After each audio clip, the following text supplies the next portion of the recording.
রান্না হবে কাঁচা টমেটো আর আলু দিয়ে মাছ দিয়ে তরকারি।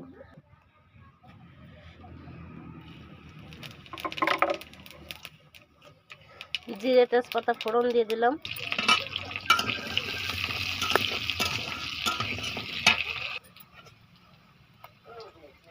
আলুগুলো ভালো করে ভাজা হয়ে গেছে, এবার আমি টমেটোগুলো দিয়ে দেবো। টমেটো, পেঁয়াজ আর কাঁচা লঙ্কা।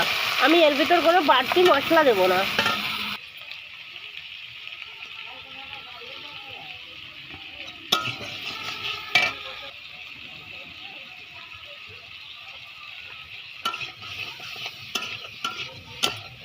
ভালো করে একসঙ্গে একটু কষিয়ে নেব। এবার জল দিয়ে দেই।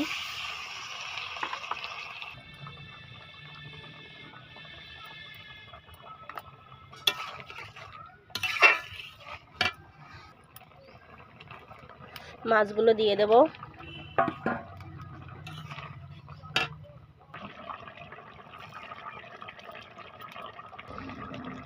হয়ে গেছে, এবার নামিয়ে নেব।